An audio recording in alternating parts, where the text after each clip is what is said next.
Okay, hello, Creakers. Today we're going to be talking about credit cards and credit scores. These are important things about how to be an adult that I feel like no one taught me in high school. So let's see how this goes.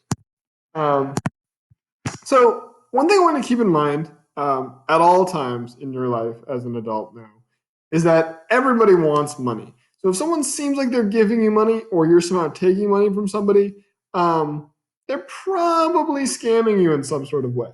So just remember that as we go through this presentation and every time anyone offers you a deal ever. Okay, so who wants money? You want money, stores want money, credit card companies want money. Um, we've sort of figured out ways to make this all work.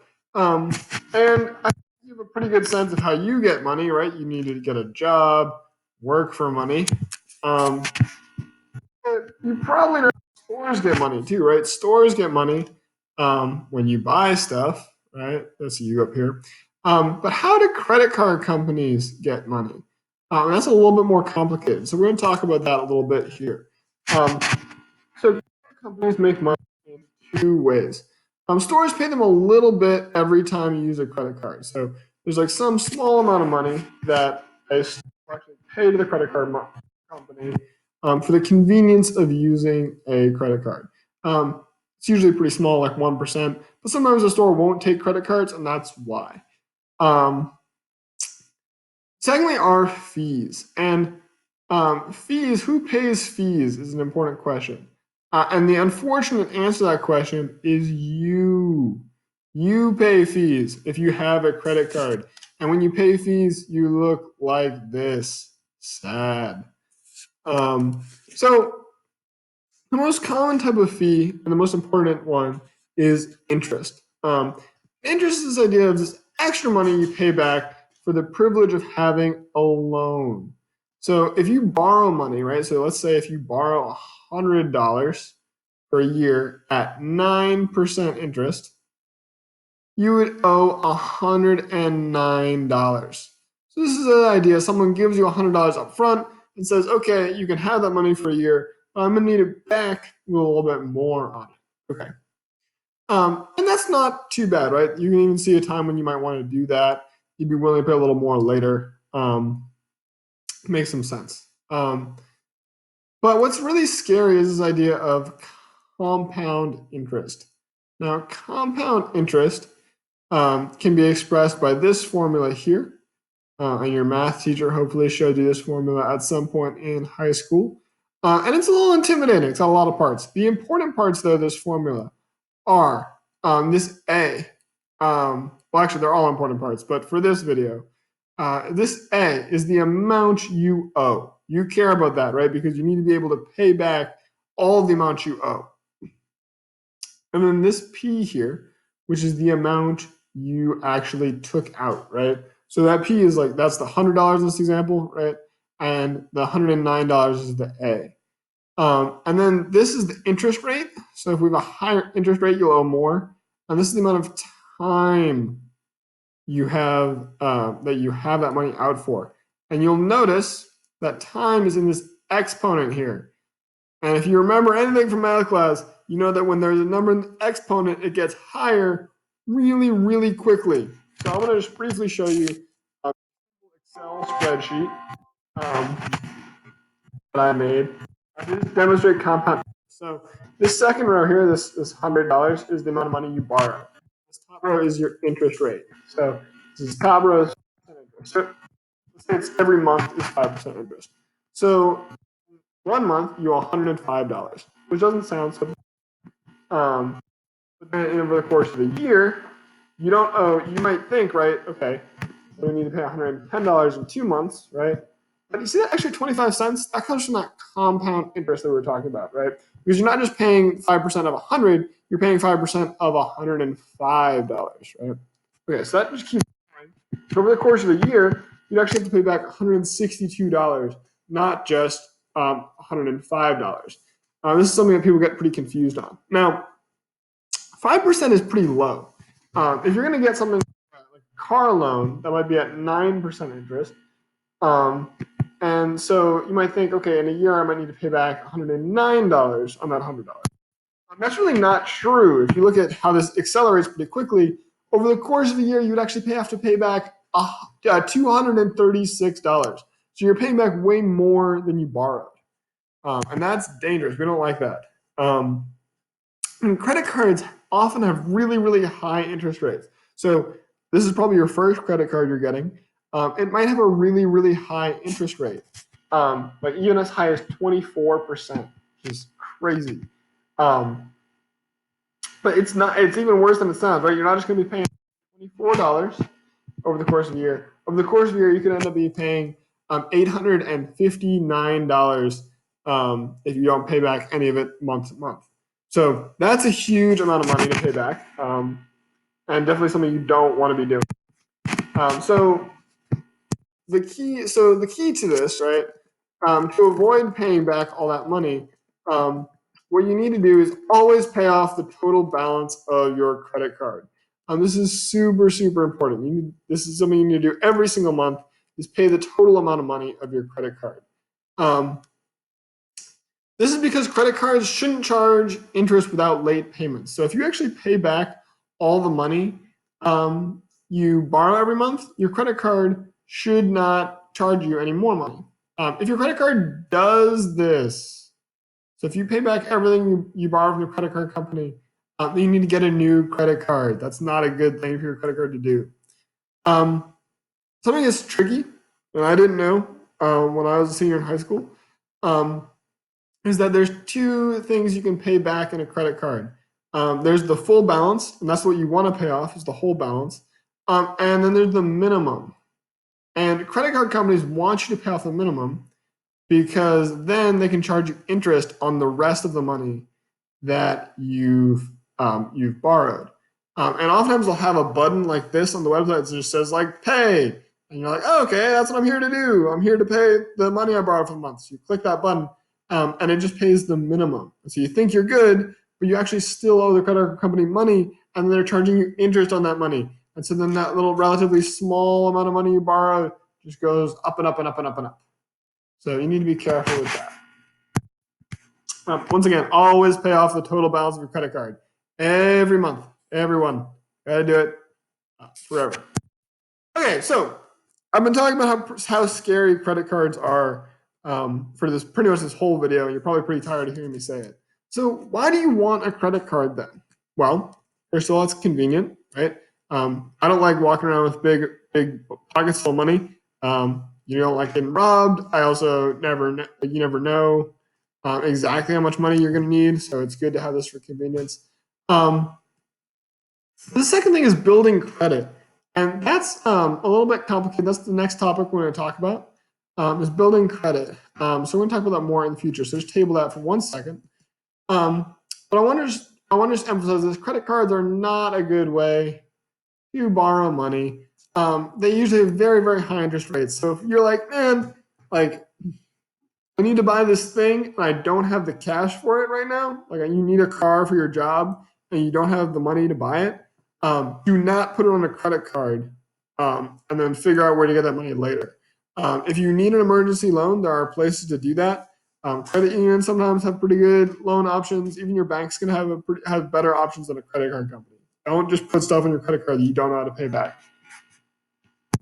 Okay, so this idea of building credit is pretty complicated. So I'm going to use an analogy here. So imagine your friend wants to borrow $1. So your friend is like, hey, I'm here in chemistry class and I want to buy a snack from my friend who's selling all the snacks out of his backpack. I see this all the time.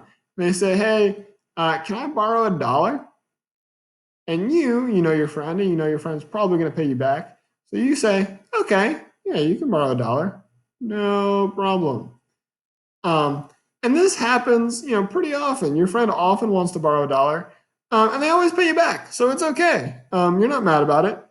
Then one day, your friend needs to buy something a little bit bigger, and they say, hey, can I borrow $10?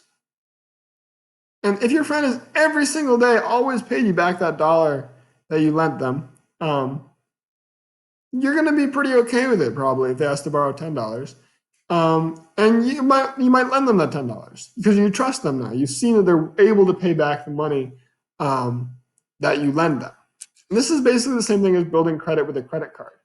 Um, if the credit card company lends you a small amount of money and you pay it back over and over again, later when you go to a bank or you go to a car loan dealer, they're going to be likely to lend you money, a lot of money, to buy something like a house or buy a car, which are very expensive, and you will almost always need a loan for, um, because they see you're pretty good at paying back small amounts of money.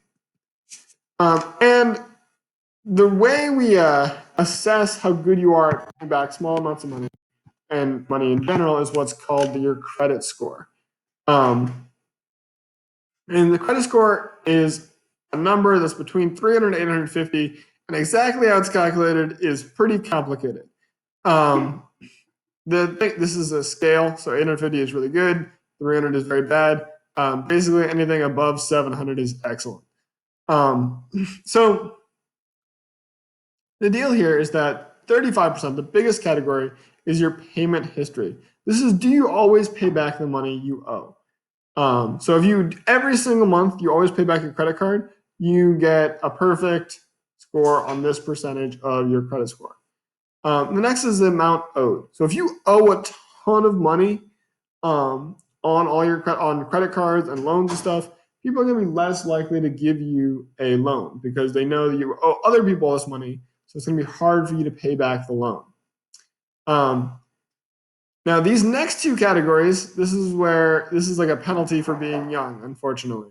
So the length of your credit history is 15% of your credit score.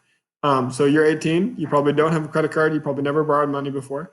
And so this is going to be very low right now. But that's okay. It'll get bigger as you have your credit card for a while. This will increase. That part will get better. Similarly, this 10% here, this new credit, is a score based on how much money you've taken out recently. So if you just took a big loan or you just got a new credit card, it's going to go down. So that's going to be low when you're first starting to take out loans, first starting to get credit cards. And then types of credit used. This is actually sort of backwards from the last one, which is if you have lots of different types of credit, your credit score is going to go up. So if you have like a home loan that you pay regularly, and like a student loan that you pay regularly, and a credit card you pay regularly, then your credit score is going to increase a little bit.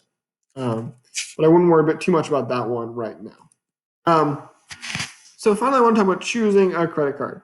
The first thing I want to say is that you are going to get in the mail the moment you turn 18, you're going to get, and probably on email too, you're going to get tons and tons of ads for credit cards. Now, the first thing we learned is that everyone wants money. So if someone's getting you paying money to buy an ad, to send you an ad to get a credit card, it's probably a bad idea. I wouldn't pick any of the credit cards you got in an ad. You should go research your own credit card and find the one that's best for you. And the things that make it the best for you are these factors. APR, this is the annual percent rate. And you want that to be as low as possible. This is how much interest we're paying. If you remember that Excel document, more interest meant you had to pay more money back. So we don't like that. Second, annual fee. This is a fee that the credit card companies sometimes charge you for having the credit card. You'd want that to be pretty low too, or you want no annual fee would be ideal. Similarly, some charges, sometimes credit companies will charge you for specific things, like making it too big a purchase or whatnot. You want those to be low or non-existent as well. And penalties, these are things like penalties for a late payment, so that they would charge you extra money if you paid late. You also want to watch out for those. You want to make sure that the credit card you have has very low penalties. Some fun things about credit cards, which are not as important as those first four, a lot of fun to think about and to have, are cash back. So my credit card has cash back. Means I get 1% back for every dollar I spend. So when I buy something that costs $1, I get 1 cent back, which is good. and perks. So like some credit cards will have like you get extra miles on an airline every time you buy something, um, which is fun and a positive. So more cash back, more perks are good. But again, these first four are really where you want to be thinking when you're buying a new credit or you're getting a new credit card. And the important part here, your APR should be really low. So that's the first thing I would check is your APR. You want to make sure that's as low as possible. You also want to not have any annual fee. If you have an annual fee, you probably shouldn't get that credit card. Similarly, if there are a lot of charges, you probably don't want that credit card either. And then you want low penalties. So some credit cards actually have like forgiveness, which is like the opposite of penalties. So like my credit card has no late fee the first time you are late on a payment. So that's a nice like safety net, and that's especially good if you're young and you haven't had a credit card yet. So you have an extra opportunity to mess up once without a penalty. So that's basically everything I wanted to say about credit and credit cards. That's a lot of information. But if I had to boil it down to a nutshell, what I would advise you to do is as you graduate high school, you should get a credit card and spend a very, very little amount of money on that credit card and then pay it back every month. So every month you should pay off everything on that credit card. And you should never, ever, ever spend more money than you have. So if you're going to buy $20 worth of stuff on your credit card, make sure you have more than $20 in the bank to pay that back. So that's really important. All right. Thank you so much, class of 2020. Congratulations on graduating. And thanks for listening.